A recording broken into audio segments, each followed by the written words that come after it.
We have lots to discuss in today's video, including the latest trade talk around the NHL. Of course, we're not too far away from the Four Nation face-off break, but we're likely could see a few more deals before that break takes place. Today's rumors include Brock Boeser, who could be on the move in Vancouver. Could he land with another Canadian franchise? Plus, could we see a deal between the Avalanche and the New York Islanders? We're looking at a Hockey News article suggesting those two could be good trade fits. We'll see what could go down there. Plus, we have some updates on Dylan Cozens. According to Kevin Weeks, there's tons of interest, including teams like Montreal, Toronto, Chicago, Detroit, and more that are interested in the young centerman. Plus, could Bruins captain Brad Marchand be on the move as well? A couple of Canadian teams reportedly would be good fits according to some local writers. Plus, Ryan Hartman's filed an appeal on his suspension. We have more news from the waiver wire, including a claim and some key injury updates as well. All that coming up next.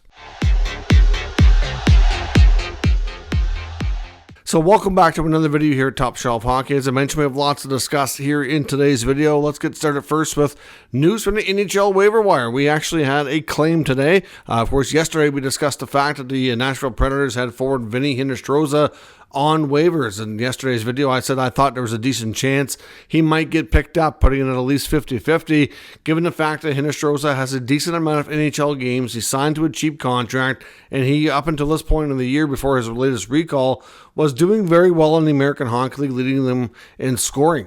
So Hinostroza has been picked up. He's on his way now to be a member of the Minnesota Wild. Of course, the Wild have a number of injured players, including top player Kirill Kaprizov, so they're likely looking for a little bit of a stopgap there to fill in while they deal with some injuries. Of course, they've lost the last few games as well, so looking for a little bit of a jolt in their lineup couldn't hurt either. So Minnesota picks up Hinostroza, and he'll remain there for the time being. Wouldn't be shocking if he ends up on waivers again, but if he does well, then clearly that won't be the case. Jacob Laukow has also been moved to injured reserve to make room on the roster. Staying with Minnesota, another piece of news, Wild forward Ryan Hartman, who's also another big piece of this, picking up a player on waivers here, is going to be out of the lineup for a significant time after being handed down a 10-game suspension from the Department of Player Safety after an incident in the game against the Ottawa Senators a few days back, when he was basically accused of deliberately driving the head of Tim Stützle into the ice off a face-off play to end the second period.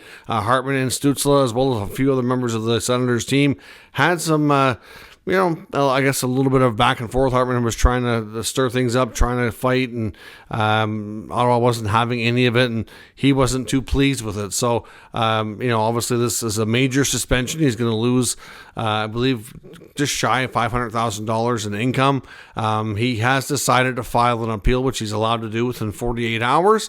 That appeal will go directly to Commissioner Gary Bettman. If Bettman does not change the ruling, he can then push his appeal to an independent outside arbitrator. Now, sometimes these things take time. Now, the Gary Bettman review, I'm not sure how long it's going to take, but it shouldn't take long enough to the point that the suspension will be over with. But how this works, because sometimes between Bettman or an independent arbitrator review, you just don't know how long it's going to take. If for any reason he serves the 10 games and the appeal process is not done, what happens in that case? Obviously, he can't get the games back and go back in time and play them. That's not possible to do. But he can get money back. So the money that he forfeits, he can be end up being reimbursed. So we'll see. At the end of the day, he may not save any games to get back in the lineup, but he could save his pocketbook from a big hit. I think it works out to be about $48,000 or $49,000 per game that he's losing. So it's a pretty substantial chunk of cash for sure. Now, some significant injury updates around the NHL that could affect a number of things. The Ottawa Senators, for the second straight game, lost one of their key centermen. Shea Pinto went out in the game against the Tampa Bay Lightning last night. We didn't get an update on the player, so we don't really know if it's a serious issue or what kind of timelines he's dealing with, but it was halfway through the first period, and he didn't return, so it had to be, relatively serious for sure. He went into the boards kind of awkward with his arm up, and you could tell he was grabbing at his elbow area when he was heading off to the bench. So it could be a shoulder, could be an elbow. If it is a shoulder, it's not the same shoulder that he had surgically repaired a couple of years ago. So we don't know. That could be a big blow to the Senators. Like I said, already without Josh Norris. If they're without Pinto for any length of time, it could be a very, very difficult adverse situation to overcome. But shot. Thankfully, they do have the Four Nation break coming up in a couple of weeks, so maybe these two guys can heal up. We'll have to wait and see, but Pinto's been playing phenomenal lately as well, so looking forward to an update on that front. And on Vancouver, Quinn Hughes is quite possibly going to miss the rest of the games this week. He's not traveling with the team to, I believe it's San Jose they're heading to. So I think it's possible he doesn't play in the NHL until after Four Nations. And at this point, it's debatable if he goes to Four Nations. Clearly, his injury has been nagging for a while. Obviously, the team is going to want him to do what he needs to do for himself to be ready for after the break. And I'm not sure what's going to happen here. Now, I know Zach Werenski also dealing with some injuries for Team USA. So clearly there could be some U.S. defensemen that could be getting the call for replacements. We'll have to see. I would suspect with both these guys, they're probably going to wait till pretty last minute to make a decision and make an announcement there. But don't be shocked if that happens and either of these players end up missing. Linus Karlsson, also Vancouver, has been returned to the American Hockey League, and they've recalled forward Nils Amon. Now, another injury that could impact things, which we don't know a lot on yet, and that's Penguins captain Sidney Crosby. Unfortunately, had to leave last night's game due to an injury. He did come back, though. He got tangled up. Looked like it was an upper body, like an arm type of injury. Like, again, something like Pinto. It could be a elbow, shoulder. Kind of difficult to say. Wasn't really clear. It was an innocent play. Like, there was nothing malicious that happened at all. It's just an odd tangling up situation is how it was described, and that's how it certainly looked. But he returned, but did he miss practice today? And head coach Mike Sullivan made comments that he was being evaluated for injury, so they weren't really sure. So that's not good. Obviously, I'm sure Sid will want to play in this upcoming Four Nation tournament by any means necessary. I mean, clearly he's been, a top player in the game looking for this opportunity. And but the Penguins situation too, they're well out of the playoffs. I think it's pretty safe to say they're not making it this year. I would think he might be one of those players that tries to play through an injury, whereas other players that are more likely in contention might have to, maybe put their teams first. I don't know. It's a different situation, I think, with Sid, but we'll have to see, because that would be a big loss for Canada, obviously, if their captain wasn't able to go. Jesse Puljujarvi, the Penguins, also was sent back to the American Hockey League today. The Red Wings also returned Dominic Shine back to the American Hockey League. Had a decent little run there. The late blooming forward who got an opportunity to play his first NHL games, I'm sure was probably, sad to go back, but hopefully there'll be more opportunity for him in the future. Now, staying with Four Nations for a second and the Team Canada, of course, the one thing that's very interesting is going into the announcement of the rosters, there was a lot of question marks on who's Canada's goaltenders going to be, and do they really have good depth at the position? I mean, look at the D and the forwards, and they're pretty well stacked, and I think it's fair to say they can compete with, or should be able to, at least with anybody. You've got McDavid, McKinnon, Martin or Crosby, all these guys down in the forward group, and, Cale Makar, Devon Taves, Pietrangelo, who pulled out, but Theodore, all these solid players on the other spots. But goaltending was like, who's it going to be? It ends up being Jordan Binnington, who was not a big surprise given the Blues GM Doug Armstrong making the decisions here, and then you get Adin Hill and Sam Montembeault. Now, Montembeault to me was a bit of a surprise. Adin Hill wasn't a shocker given the fact that he'd recently won the Stanley Cup with the Vegas Golden Knights, and even though his numbers this year might not have been phenomenal, he had proven in the big moments in the Stanley Cup tournament that he could get the job done. Now, Stuart Skinner would also be in that mix. I thought he might have an outside shot, obviously a deep run with the Oilers last year, but the thing with Skinner is he seems to be inconsistent.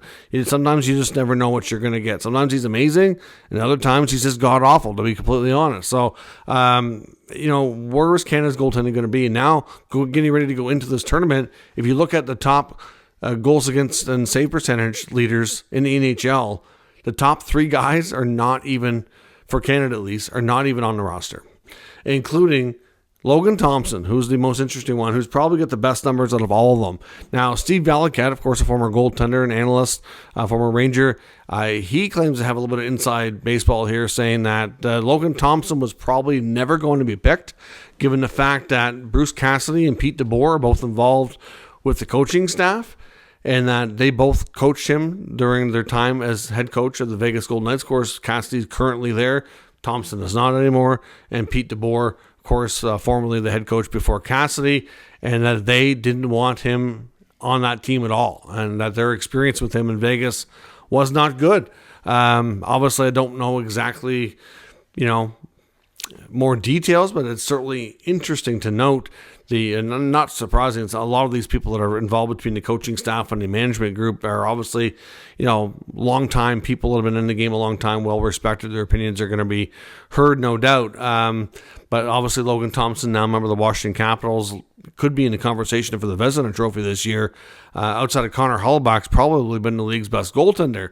And I know he was asked himself about Team Canada and Four Nations, and he said he never heard anything, never got a call, never got nothing to indicate he was in the mix or anything. So certainly, I hope for Canada's sake, if they have a good tournament, being Canadian, of course, I'd like to see them win.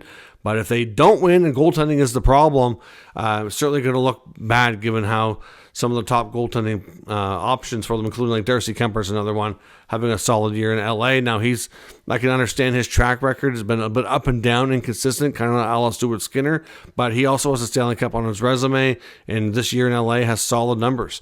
So again, clearly some options that might be better. I'm not sure who's going to get the first start.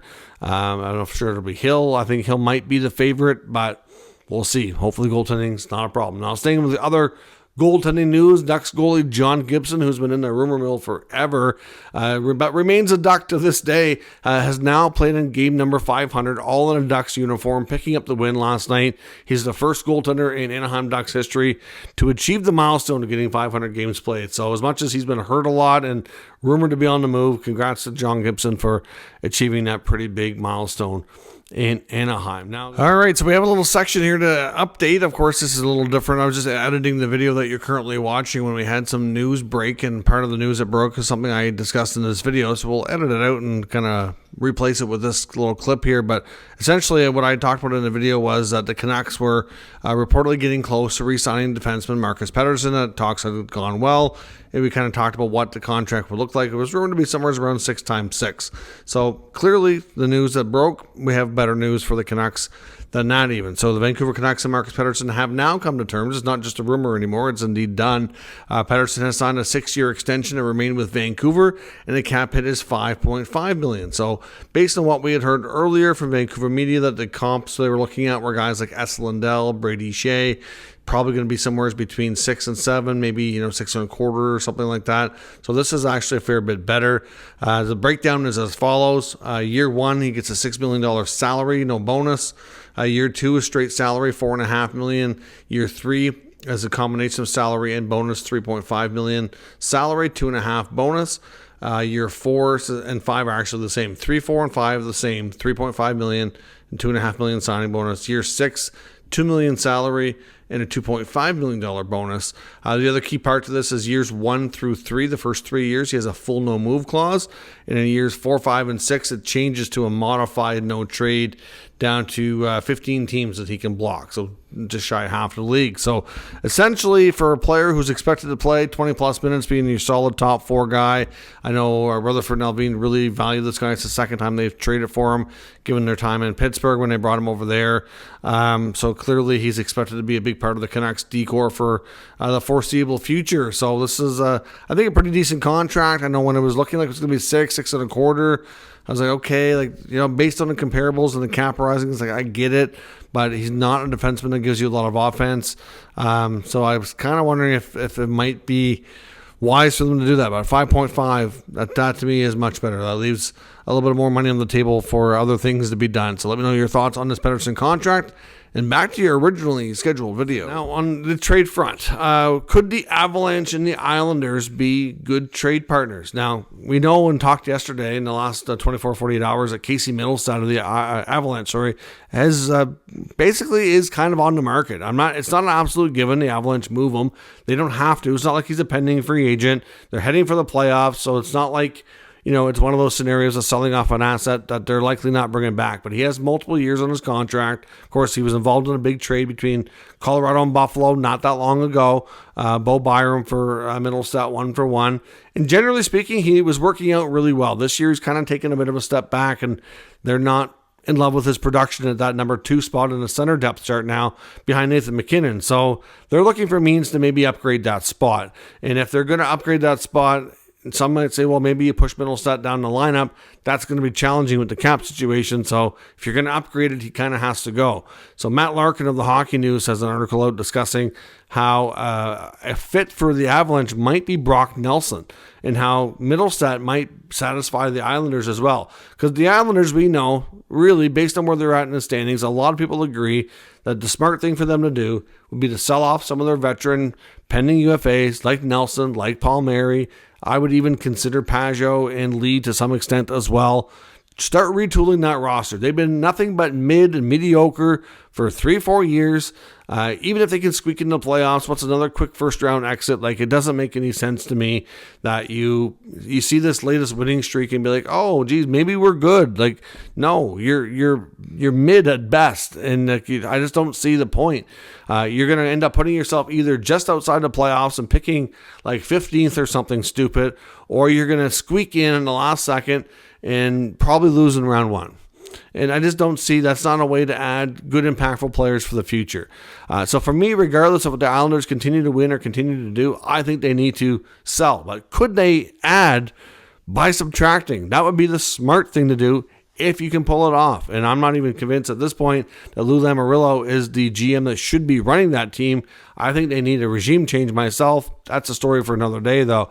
But I think the Islanders could, like I said, add by subtracting. Could they subtract a pending UFA like Brock Nelson and gain a player like Mittelstadt? Nelson might be viewed as an upgrade. Now, based on his season right now, it may not be much of an upgrade based on what Mittelstadt's done, but, long term, looking back at his historical outlook here, he's a traditional, 30-goal guy who's performed well, got some decent playoff numbers. If they view him as an upgrade, even though it's only a rental situation, but if they can move the Mittelstadt contract, which gives them more flexibility going into the summer, then maybe Mittelstadt's more of an upgrade with the Islanders, especially with Barzal maybe done for the year. If Nelson goes, Mittelstadt could have an opportunity to play a big role down the stretch, and then it could settle in maybe behind Barzal as the number 2 center next year. So it might be an opportunity there. Now, of course, the Islanders do need some younger players, like even younger than Mittelstadt, mixed into their equation here too. I think there's some degree that the feeling is they could get a first-round pick for Nelson and a prospect, and maybe that's the better way to go. It depends on what their thoughts are on Mittelstadt, but it's just an idea from the Hockey News that I thought was interesting and something that the Islanders, I think, could consider, knowing what Lou is like, and if he's not sold on retooling, this might be the way to do it. So we'll see what happens. Either way, I think Nelson and Palmieri should be on the move. Wouldn't be shocking to see Mittelstadt on the move.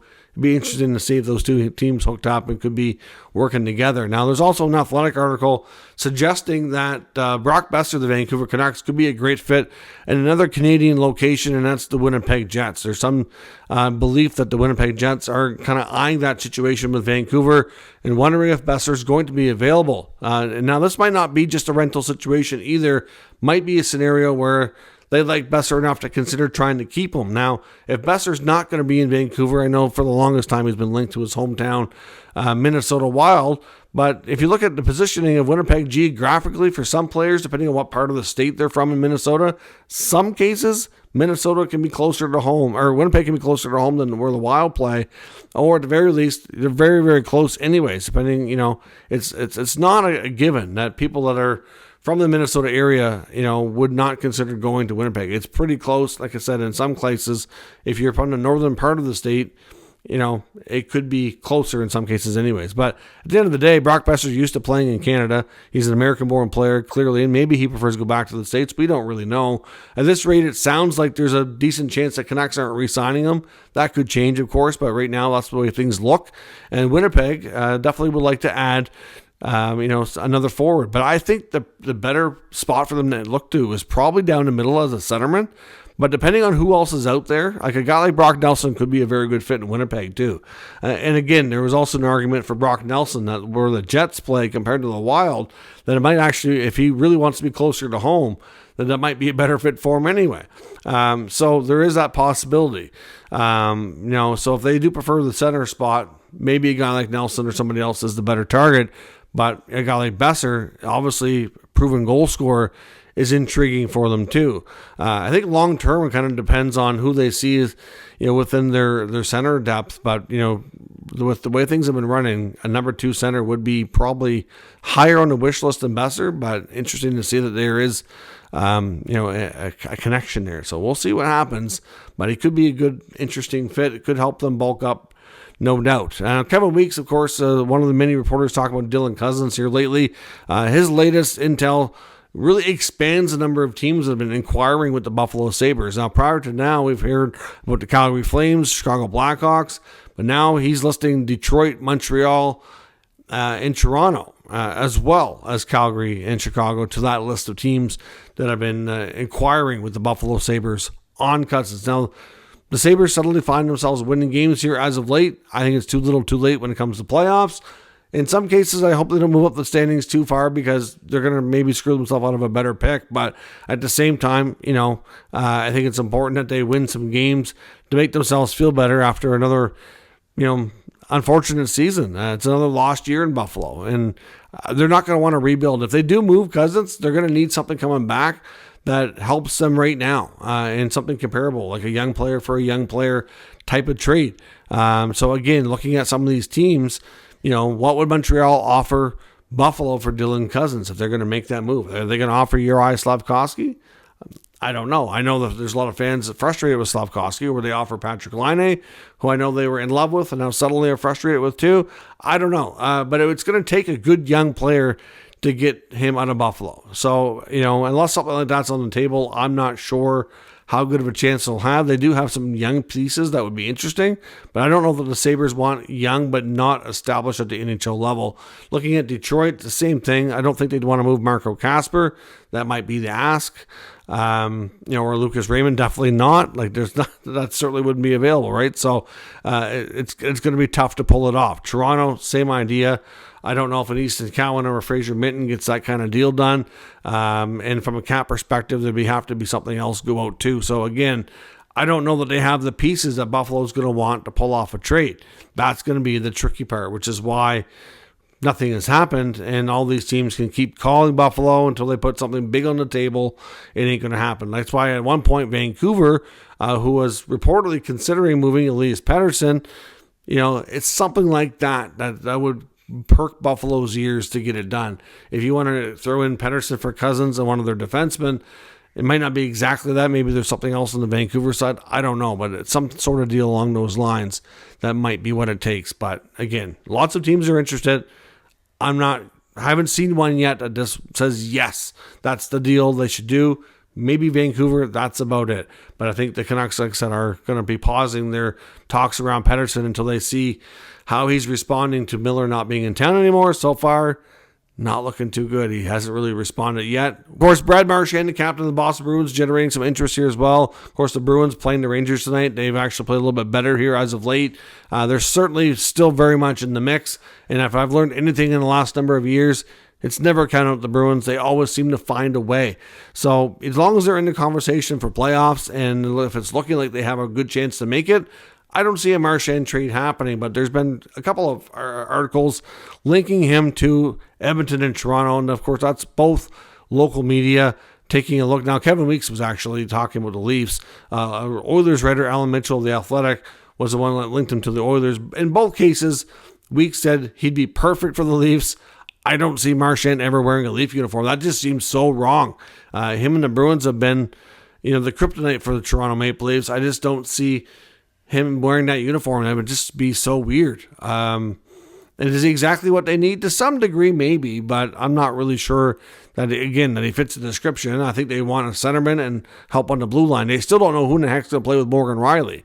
They still can't figure that out all these years later. So to me, they need a defenseman in the worst way, and they need a centerman, hopefully, because I think that they would prefer, the preference is here is to move Tavares to the wing if they can. If they can get deep enough at center. Otherwise, I think they're okay leaving JT there. But it's, Marchand to me doesn't, the only thing he brings is that intangible killer instinct, the attitude, how he plays, yes, but as far as positional need and stuff, no, I don't think he's a fit there myself. In Edmonton, is he what they need? I don't know. I mean, maybe, but I'm not really sure either. If you take a look at the Oilers last year and how close they were to winning the Stanley Cup, I mean, they locked it down in the playoffs. They had the best penalty kill. Skinner finally played well consistently, which was good. They got the scoring. I'm not really sure. Now, Frank Saravalli, he's weighed in, and he said that he doesn't see Marchand being traded. Like he said, kind of like what I said, is the Bruins always seem to stay around, hang around, get in the mix. If they get out of it to the point in the next, number of weeks here leading to the deadline that it's obvious they're going to not make it, I guess you can't completely rule out Marchand being moved. But right now, it seems like a longer shot. And if he is moved, I don't see him going to the teams linked in these articles. But let me know what you think in the comments, and we'll discuss further. If you're new to the channel, make sure you subscribe and stick around. We'll keep you up to date with all the news, rumors, and analysis of all 32 NHL teams. Thanks for watching. I'll catch you next time.